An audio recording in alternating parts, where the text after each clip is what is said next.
விஜயை பொறுத்த வரைக்கும் என்ன ஆடினோம்னா, விஜய் வந்துட்டு மக்கள் செல்வாக்கு தான் அவர் நாடி நிற்கணும். ஆனால் அவர் ஸ்ட்ராட்டஜியை நாடி நிற்கிறார். இவ்வளோ நம்ம போட்டுட்டா அது ஒன்று சேர்த்துட்டா நம்ம பலமாயிடும் அப்படின்னு மக்கள்கிட்ட போகணும் இல்லாடி.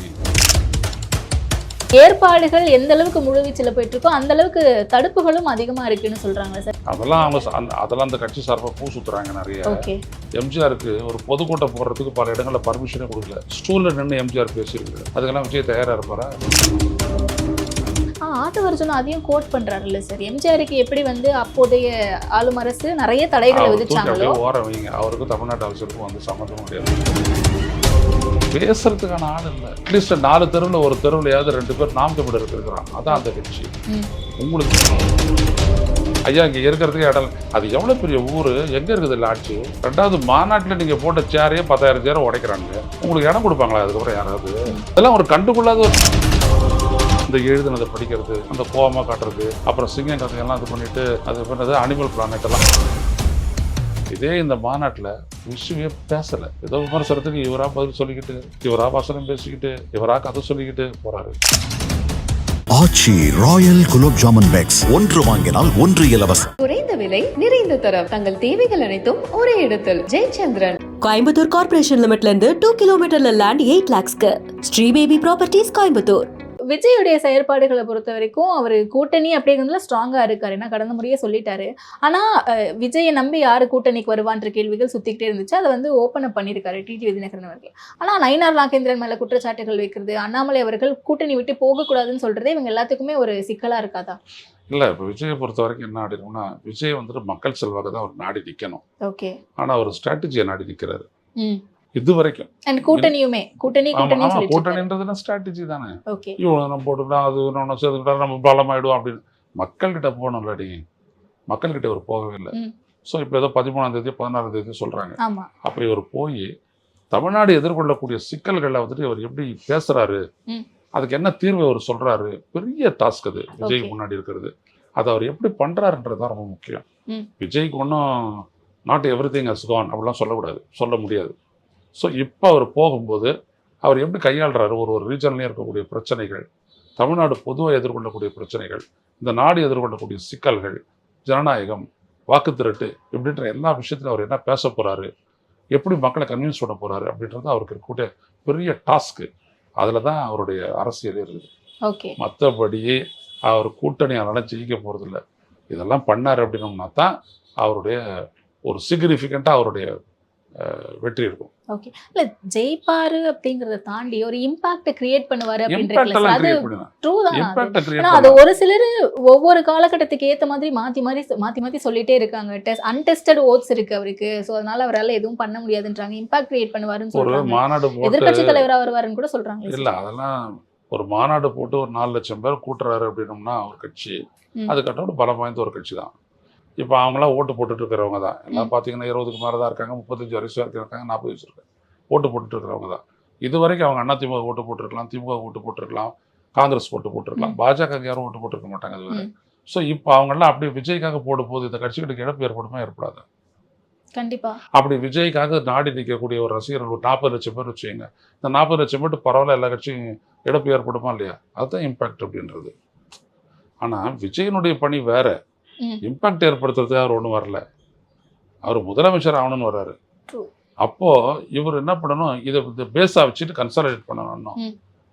அதுக்கு தான் நான் சொல்றேன், அது அவர் எப்படி பேச போறாரு, எப்படி அணுக போறாரு இந்த இஷ்யூஸ்லாம் அப்படின்றது ரொம்ப முக்கியம். ஓகே. பட் அந்த இஷ்யூஸை அட்ரஸ் பண்றதுக்காக தான் ஒரு பயணம் அப்படிங்கறத முன்னெடுத்திருக்காங்க. செப்டம்பர் 13ஆம் தேதி திருச்சியில இருந்து ஆரம்பிக்கிறேன்னு சொல்றாங்க. பட் அதற்கான அந்த ஏற்பாடுகள் எந்த அளவுக்கு முழுவீச்சில் போயிட்டு இருக்கோ அந்த அளவுக்கு தடுப்புகளும் அதிகமா இருக்குன்னு சொல்றாங்க சார். நிறைய ஆப்ஸ்டக்கிள்ஸ் வந்துட்டே இருக்கு. அதெல்லாம் அந்த கட்சி சார்பா பூ சுத்துறாங்க நிறைய. ஓகே.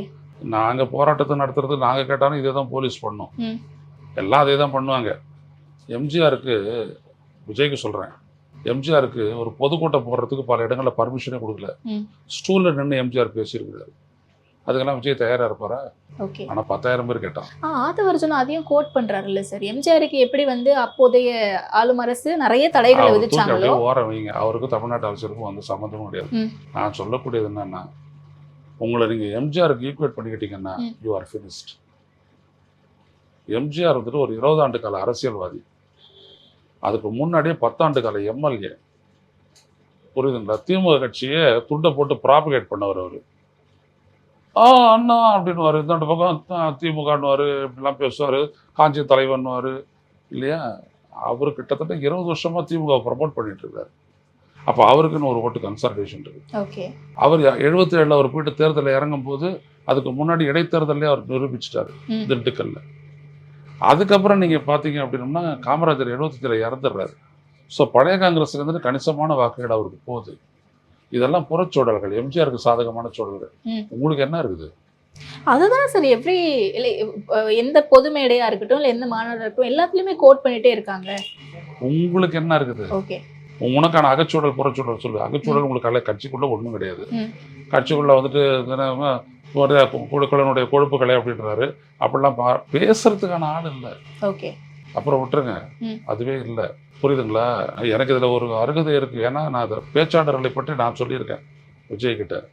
முதல்ல அவங்கள ட்ரெயின் பண்ணுங்க. ஏன்னா அவங்கள வச்சு தான் கட்சியை நீங்கள் கீழே கொண்டு போக முடியும். மெகா மாநாடு நடத்திக்கிட்டு கட்சியை கொண்டு போக முடியாது. கட்சியை வந்துட்டு ஒரு வார்டுலேயும் இருக்கணும்.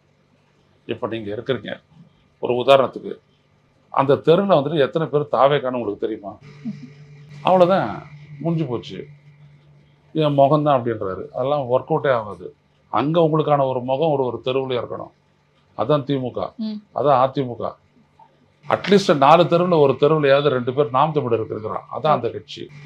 உங்களுக்கு யார் இருக்கா? பேனர் வச்சிடறாங்க, ஒரு பேனரை, அதில் ஒரு 60 பேருடைய படம் இருக்குது. அவங்க வந்துட்டு அப்படியே ஒரு யூனிட்டாக செயல்பட்டு ஒரு பொதுக்கூட்டத்தை போட்டாங்க. போராட்டம் வேணாம், ஒரு பொதுக்கூட்டத்தை போட்டாங்க. 2வது மட்ட தலைவர்களை வச்சு பேச வச்சாங்க அப்படின்றது இல்லையே. அவங்களுக்கு ஆளே கிடையாதுங்க பேசுறதுக்கு. அவங்க தான் சேலத்தில் ஒன்று போட்டாங்கடா, அது எவ்வளோ பெரிய இதாச்சு பாருங்க. நீங்கள் நிறைய ஸ்பெல்லிங் மிஸ்டேக்ஸ், நிறைய பேச்சு இல்லை, உங்களுக்கு தெரியல.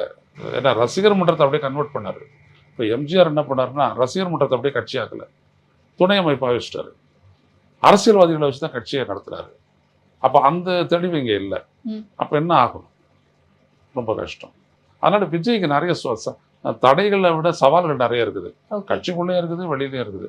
அது எப்படி ஒரு கையாளுறாங்கன்னு பார்ப்போம். ஓகே. ஆனால் இன்னைக்கு தடைகள் அப்படிங்கிறது டைரக்டா திமுக தரப்புல இருந்து எங்களை அழுத்துறாங்க, நசுக்குறாங்க அப்படின்னு சொல்றாங்க. அதை தாண்டி அவங்களுக்கான கடந்த மாநாட்டிலேயே பார்த்தோம், நிறைய சேர்ஸ் ஆர்டர் பண்ணியிருந்தாங்க. பட் எதுவுமே வராம கடைசியில கேரளால இருந்து வர வச்சாங்க. இந்த முறையுமே வந்து போற இடமெல்லாம் ரூம்ஸ் கொடுக்க மாட்டேங்கிறாங்க. விஜய் அவர்களுக்கு தங்குறதுக்குமே எந்த ரூமும் கொடுக்க மாட்டேங்கிறாங்க. ஒரு காலையில ஏர்லியா கிளம்பிட்டு வந்து அந்த பயணத்தை முடிச்சுட்டு திரும்ப ஏர்லியா கிளம்பி வீட்டுக்கு போற மாதிரி, அந்த மாதிரி இப்படிதான் பிளான் பண்ணிருக்காங்கன்ற தகவலுமே வருது. இதெல்லாம் ரொம்ப தமாஷா தெரியல உங்களுக்கு. விக்கிரவாண்டி எவ்வளோ பெரிய ஊர். அதில் வந்துட்டு ஓட்டர் அப்போ விக்கிரவாண்டியில் மாநாடு போடும்போது வந்துட்டு நான் போகிறதா இருந்தேன். ஐயா இங்கே இருக்கிறதுக்கு இடம், அது எவ்வளோ பெரிய ஊர், எங்கே இருக்குது லாட்ஜு? 2வது மாநாட்டில் நீங்கள் போட்ட சேரையே 10,000 சேரை உடைக்கிறாங்க. உங்களுக்கு இடம் கொடுப்பாங்களா அதுக்கப்புறம் யாராவது? விக்கிரவாண்டியிலாவது பரவாயில்ல, உடச்ச சேரோட முடிஞ்சு போச்சு. இங்கே ஒரு 20,000 சேரை வேறு கொண்டு போயிட்டாங்க. இதெல்லாம் ஒரு கண்டுகொள்ளாத ஒரு தலைவனாகவே அவர் இருக்காரு. இந்த அரசியல் எல்லாம் எடுபடாது. எவ்வளோ கட்சி கூட்டியிருக்காங்க. நம்ம எதிர்பாராதது சேரெல்லாம் உடச்சி போட்டு போகிறது. எப்படி இது நடக்கலாம்? எதுக்காக இது நடக்குது சொல்லுங்க. நானே பார்த்தேன் இந்த வீடியோவில் 5-6 சேர் எடுத்து வச்சுட்டு ஒருத்தர் போயிட்டு தலை வச்சுட்டு போயிட்டே இருக்கிறான். என்னது இது? கட்சி ஒரு அமைப்பு பிடிச்சிருந்தாங்கன்னு சொல்றாங்களே. ஏங்க 5 சேரையா? இல்லைங்க, முடிச்சுட்டு ஒன்று எடுத்துட்டு போறாங்க. அப்புறம் என்ன பண்றது? 1.5 லட்சம் சேர் போட்டேன் அப்படின்றான்.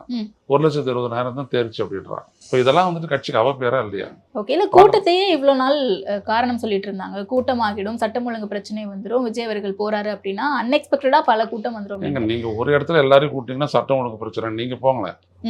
அப்புறம் எங்க ஒழுங்கு பிரச்சனை வரப்போகுது? அதெல்லாம் ஒன்றும் வராது. அதான் கேட்குறேன், இந்த சுற்றுப்பயணத்துல என்ன மாதிரி எல்லாம் இருக்க போகுதுன்ட்டு அது தெரியல. அவங்க எப்படி ஆர்கனைஸ் பண்ண போறாங்க அப்படின்றது தெரியல. அது பொறுத்து பெருசாக அந்த பிரம்மாண்டமாக ஏற்பாடு பண்ணிட்டு இருந்தாங்கன்னா இந்த பிரச்சனை தான். இப்போ சாதாரணமாகவே ஒரு மேடையை போட்டாங்கன்னா இரும்பு கம்பிலாம் வச்சு தான் போடுறாங்க. அதில் போட்டுக்கிட்டு அவங்களுடைய கட்சியினுடைய பொறுப்பாளர்கள்லாம் ஒரு 10 பேரை உட்கார வச்சுக்கிட்டு விஜய் வந்துட்டு பேசினாருன்னா போதும். அதிகபட்சம் இவங்க என்ன மாநாட்டே இவங்க 2 மணி நேரம் தான் நடத்துகிறாங்க. பொதுக்கூட்டத்தை இவங்க ஒரு 1.5 மணி நேரத்தில் முடிக்க முடியாதா என்ன? முடிச்சிடலாம். புரியுதுங்களா? அப்படி முடிச்சுட்டு அடுத்த இடத்துக்கு வர போகலாம், செய்யலாம். Okay okay. பார்க்கலாம் எப்படி அவங்க ஏற்பாடு பண்றாங்க. இல்ல அதுதான் வேற என்னென்னலாம் செய்யணும்னு நினைக்கிறீங்க விஜய் இந்த 2 அதெல்லாம் வேற நீங்க ஏற்பாடெல்லாம் விட்டுருங்க. இஷ்யூவை நீ மக்கள்கிட்ட கொண்டு போகணும். மக்கள்கிட்ட நீங்க ஒரு சிந்தனை மாற்றத்தை உருவாக்கணும். இது வரைக்கும் போட்டுட்டு இருந்ததெல்லாம் போதும், எனக்கு போடுங்க அப்படின்னு சொல்லிட்டு அவங்க கிட்ட ஒரு சிந்தனை மாற்றத்தை விதைக்கணும். என்ன செய்ய எப்படி விதைப்பீங்க? அதான் அவருக்கு முன்னாடி இருக்கக்கூடிய சவால். இந்த எழுதுனதை படிக்கிறது, அந்த கோவமாக காட்டுறது, அப்புறம் சிங்கம் கதையெல்லாம் இது பண்ணிட்டு அது பண்ணது அனிமல் பிளானட் எல்லாம் அதெல்லாம் இன்னும் யூ ஒன்ட் குரோ, அதெல்லாம் ரொம்ப தப்பு. இஷ்யூ எடுக்கணும். நீங்கள் எப்படி பரந்தூருக்கு பண்ணீங்க? என்ன சொன்னார் பரந்தூரில்? கொஞ்ச நேரம் தான் பேசினார், ஆனால் இவ்வளோ பாயிண்டடாக இருந்தது பாருங்கள். 80% நீர்நிலைகள், 90% வேளாண் நிலங்கள், இவைகளை அழிச்சிட்டு தான் ஒரு விமான நிலையம், ஒரு ஏர்போர்ட் வரணுமா? நான் ஏர்போர்ட் வர்றதை நான் வேணான்னு சொல்லலை, ஆனால் இதை அழிச்சிட்டு தான் பண்ணணுமா அப்படின்னு கேட்டார்ல. அது அன்றைக்கி இந்தியா முழுவதும் பேசு பொருளாச்சு. அதான் இங்கே முக்கியம். அப்போ அங்கே நீங்கள் என்ன ஏற்பாடு பண்ணீங்க? ஒட்டு மொத்தமாக சேர்த்து 1 கோடி செலவு பண்ணியிருக்க மாட்டீங்க இல்லையா? அங்கே அது ஒர்க் அவுட் ஆச்சு. ஏன்னா அந்த இஷ்யூவை புரிஞ்சுட்டு பேசுங்க. இதே இந்த மாநாட்டில் இஷ்யூவே பேசலை. ஏதோ விமர்சனத்துக்கு இவராக பதில் சொல்லிக்கிட்டு, இவராக வசனம் பேசிக்கிட்டு, இவராக கதை சொல்லிக்கிட்டு போகிறாரு. இது அரசியல் கிடையாது. ஏன்னா நிறைய இஷ்யூஸ் அட்ரஸ் பண்ணுவாருன்னு எக்ஸ்பெக்ட் பண்ணப்படுச்சு. கவினுடைய கொலை வழக்கு, அஜித் குமாருடைய கொலை வழக்கு, இது எல்லாமே தூய்மை பார்த்தாங்க. அதெல்லாம் பேச வேண்டிய அவரு பேசல. இல்ல இப்ப இந்த முறை அவர்கிட்ட இருக்கிற பெரிய பிரச்சனை என்னன்னா, அவர்கிட்ட இது வந்துட்டு ஓப்பனா, ஏன்னா Vijay will take things positively அப்படின்னு நான் எடுத்துக்கிறேன், நான் நினைக்கிறேன். உள்வாங்கிறதுல தான் இருக்க பிரச்சனையே. You must assimilate what is happening around. இல்லாட்டி உங்கள் இடத்துல உட்கார நெறியாளராக கூட நீங்கள் இருக்க முடியாது. யூ மஸ்ட் அசுமுலேட் என்னது இஷ்யூ அப்படின்னு புரிஞ்சுக்கிட்டா தான் என்கிட்ட இவ்வளோ கேள்விகளை நீங்கள் கேட்கவே முடியும். ஓகே, இப்போ நீங்கள் கேட்குற கேள்வியை தாவே காலை யாராவது சிந்திச்சு கேட்குறான்றான்னு எனக்கு தெரியல. போதுமா? இப்படி கேட்டாங்க அப்படின்னா என்ன தலைவரை, என்ன பண்ண போகிறோம், என்ன செய்ய போகிறோம், அங்கே நீங்கள் என்ன பேசுவீங்க, எப்படி பேச போகிறீங்க? அவங்க அதை டெஸ்ட்டே பண்ணிக்கல. அவங்க ஒரு எல்லாத்தையுமே அவங்க என்ன பண்ணுறாங்க, ஒரு கேதரிங், ஒரு ஷோ, இதெல்லாம் உங்களுக்கு ஊடகங்கள் ஹையஸ்ட்டு கவரேஜ் தராங்க, வேறு யாருக்கும் தரதில்லை. நான் விஜயை பற்றி கேட்குறவனுக்கெல்லாம் பேசிகிட்டு இருந்தேன் அப்படின்னம்னா ஒரு மாதத்துக்கு எனக்கே அது வந்துட்டு 30-40 வீடியோ வந்துடும். நான் பேசுகிறதே இல்லை. இப்போ புரியுது. அதனால தானே நீங்கள் ரொம்ப நாளாக வரல. அப்போ பார்த்தீங்க அப்படின்னம்னா உங்களுக்கு இவ்வளோ பெரிய கவரேஜ், ஆனால் உங்களுக்கு யூட்டிலைஸ் பண்ணவே தெரியல, பயன்படுத்திக்கவே தெரியல. ஏன்னா இஷ்யூவே நீங்கள் தொட மாட்டேங்கிறீங்க. நீங்கள் என்னவோ அது சினிமா மாதிரி ஷூட்டிங் மாதிரி நீங்கள் நடத்துகிறீங்க. It is not that. Politics is deep. Okay, இவர் அதை உள்வாங்கணும். இவர் உள்வாங்கி இருக்கிறது மக்கள் புரிஞ்சுதான் அவர் பேசுறாருன்னு மக்களுக்கு புரியணும். புரிஞ்சா தான் உங்களை பற்றி அவங்க திங்க் பண்ணுவாங்க. அப்போ அட்ரஸ் பண்ணாத இஷ்யூஸ் இவ்வளோ இருக்கும்போது விஜய் அவர்கள் இதை பற்றி எதுவும் பேசாமல் பட் குறிப்பிட்ட அந்த மாவட்டத்துக்கு போகும்போது அந்த இடத்துல மக்களோட ரெஸ்பான்ஸ் எப்படி இருக்கும் சார்? இப்போ நெல்லை பார்க்க வரவங்களை வச்சுக்கிட்டு மக்கள் ஆதரவு இருக்குன்னு நினச்சிட்டு அவர் போயிட்டாரு அப்படின்னா ஏமாந்துருவாரு. ஓகே, அவ்வளோதான். இப்ப நெல்லைக்கே போறாரு, கவின் இஷ்யூ அட்ரஸ் பண்ணவே இல்லை. அப்ப அங்க இருக்கக்கூடிய மக்களோ இல்ல அவருடைய இல்ல, கவின் இஷ்யூலாம் வந்துட்டு ஒரு மாவட்டத்தினுடைய இஷ்யூ கிடையாது. அது ஒரு பொதுவா ஒரு சோசியல் இஷ்யூ. அதுதான் எது இஷ்யூ அப்படின்னு கேட்டீங்கன்னா, அங்க மழை பெஞ்சிச்சு, அவ்வளவு பெரிய வெள்ளம் வந்துச்சு, இவருடைய கொள்கை எதிரின்னு சொல்றாருல பாஜக அந்த அரசு, அதை வந்துட்டு ஒரு பேரிடராகவே டிக்ளேர் பண்ணல அப்படின்றத விஜய் தொடலைன்னு வச்சுக்கோங்க. நான் இங்கே உட்காந்துட்டு பேசுவேன், விஜய் பாஜகவை தொட மாட்டாரு அப்படின்ட்டு. இப்படிதான் விஜய் யோசிக்க வேண்டிய இடம். அப்போ என்ன பண்ண போறீங்க? அப்போ அந்த இடத்துல திமுக கொடுத்த அஷூரன்ஸ் என்ன, அதில் அவங்க என்ன செஞ்சாங்க, எது செய்யலை, அது பேசணும். இந்த இடத்துல இதுக்கு முன்னாடி இருந்த அதிமுக அரசு என்ன பண்ணிச்சு பண்ணலை, நீங்கள் அதை தொடாமல் நீங்கள் இந்த கட்சிக்கு மாற்றுன்னு சொல்ல முடியாது. நீங்கள் அதிமுகவும் சேர்த்து அடிக்காமல் நீங்கள் மாற்ற வரவே முடியாது. நீங்கள் திமுக பட்ட போதும் அப்படின்னு நினச்சிங்கன்னா அந்த ஓட்டு அதிமுகவுக்கு போகுமே. ஓகே, அவ்வளோதான். அப்போ பயணம் போகிறது மட்டும் கிடையாது, அந்த இடத்துல இஷ்யூஸ் அட்ரஸ் பண்ணுறதுல தான் அட்ரஸ் பண்ணணும். ஓகே, அதில் அவருடைய புரிதலை காட்டணும். புரியுது. ஆமாம். அது அந்த அர்ஜுன் அவர் பேசுவார் அப்படின்னீங்கன்னா உருப்படாது. ஆதவ அர்ஜுன்லாம் பேசுவார்லாம் உருப்படாது. ஓகே, நீங்கள் பேசணும். இப்போ எம்ஜிஆருக்கு ஒரு எதிர்நிலை இருந்துச்சு, ஆனால் திமுக விட்டு தூக்கி வெளில போட்டாங்க. ஸோ திமுக அவர் எதிரியாக காட்டார். உங்களை திமுக தூக்கி வெளில போட்டுச்சு. நீங்கள் தான் கடந்த தேர்தலில் திமுக ஓட்டு போட்டுல போட்டீங்க, சைக்கிளில் திமுக சைக்கிளில் போட்டு தானே ஓட்டு போட்டார் இவர். அதனால் இவர் நிறைய பேச வேண்டியது வரும். திமுக சைக்கிள் இப்பதான் சார் நான் ரீப்ராசஸ் பண்ணிட்டு இருக்கேன் மண்டக்குள்ள. ரெட் அண்ட் பிளாக் கலர் தான். ஆமா ஆமா ஆமா போட்டார் இவரு. ஓகே, அதுக்கப்புறம் கட்சி ஆரம்பிச்ச உடனே அவர் எதிரி ஆயிட்டாரு. ஓகே, அதனால மக்கள் ரொம்ப சிந்திப்பாங்க. நீங்க படிச்சவங்க படிக்காதவங்க வேற, சிந்திக்கிறவங்க சிந்திக்காதவங்க அப்படின்றலாம் கிடையாது. எல்லாருக்கும் சிந்தனை உண்டு. அதான் விஜய் புடிச்சுக்கணும். ஓகே ஓகே, சரிங்க சார், தெளிவான விஷயங்களை சொன்னீங்க. நேரத்திற்கு ரொம்ப நன்றி சார். தொடர்ந்து பேசுவோம். ஆச்சி ராயல் குலோப் ஜாமன் பேக்ஸ், ஒன்று வாங்கினால் ஒன்று இலவசம். குறைந்த விலை, நிறைந்த தரம், தங்கள் தேவைகள் அனைத்தும் ஒரே இடத்தில். ஜெயச்சந்திரன். கோயம்புத்தூர் கார்ப்பரேஷன் லிமிட்ல இருந்து 2 கிலோமீட்டர்ல லேண்ட் 8 lakhsக்கு. Sri baby properties Coimbatore.